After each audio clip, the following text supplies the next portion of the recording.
Electronic interlocking में जो change किया जिसके कारण ये दुर्घटना हुई, जिसने भी किया, जिसने भी जो भी इसके कारण है वो इन्वेस्टिगेशन से निकलेगा।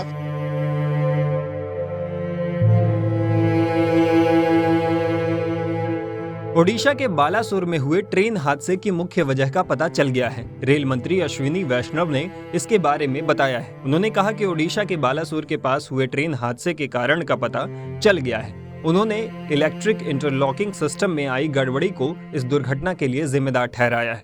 बता दें कि पहले इंटरलॉकिंग मैनुअली होती थी, लेकिन अब ये इलेक्ट्रॉनिक हो गई है। सबसे पहले तो आपको ये बताते हैं कि रेल हादसे की वजह के बारे में रेल मंत्री ने क्या कहा। इसके बाद इलेक्ट्रॉनिक इंटरलॉकिंग के बारे में भी जानेंगे। जो इंडिपेंडेंट बॉडी है, कमिश्नर रेल सेफ्टी, उन्होंने इन्वेस्टिगेशन किया है। मेरा इस वक्त कमेंट करना ठीक नहीं होगा। Let the inquiry report come out. इस विषय में पॉइंट मशीन की बात है, इलेक्ट्रॉनिक इंटरलॉकिंग की बात है। इलेक्ट्रॉनिक इंटरलॉकिंग में जो चेंज किया जिसके कारण ये दुर्घटना हुई, जिसने भी किया, जिसने भी जो भी इसके कारण है वो इन्वेस्टिगेशन से निकलेगा। रेलवे के सिग्नल और इंटरलॉकिंग विभाग में काम कर चुके राजेंद्र अग्निहोत्री के मुताबिक रेलवे स्टेशन के पास यार्डों में कई लाइनें होती हैं। इन लाइनों को आपस में जोड़ने के लिए पॉइंट्स होते हैं। इन पॉइंट्स को चलाने के लिए हर पॉइंट पर एक मोटर लगी होती है। वहीं सिग्नल की बात करें तो सिग्नल की मदद से लोको पायलट को ये इजाजत दी जाती है कि वो अपनी ट्रेन के साथ रेलवे स्टेशन के यार्ड में प्रवेश करें। अब पॉइंट्स और सिग्नलों के बीच में एक लॉकिंग होती है।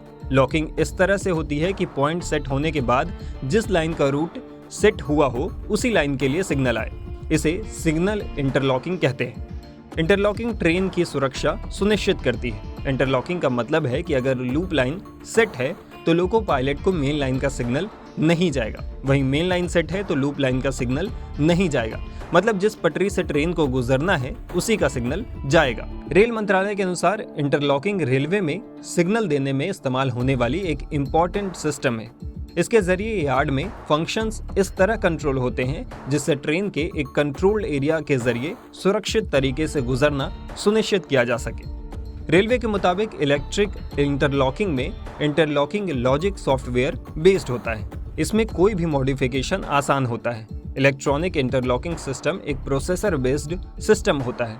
फेल होने के मामले भी इसमें न्यूनतम सिस्टम डाउन टाइम होता है। लेकिन अब इसी सिस्टम को बालासोर ट्रेन हादसे की वजह बताई जा रही है। बता दें कि 2 जून की शाम करीब 7 बजे ओडिशा के बालासोर में 3 ट्रेन के बीच एक भयंकर हादसा हो गया।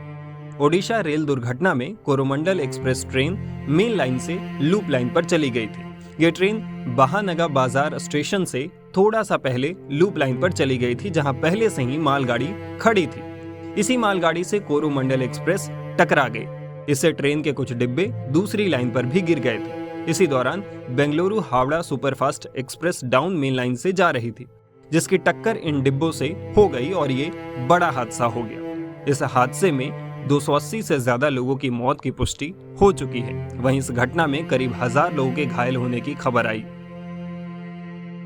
टाइम्स नाउ भारत डिजिटल की रिपोर्ट।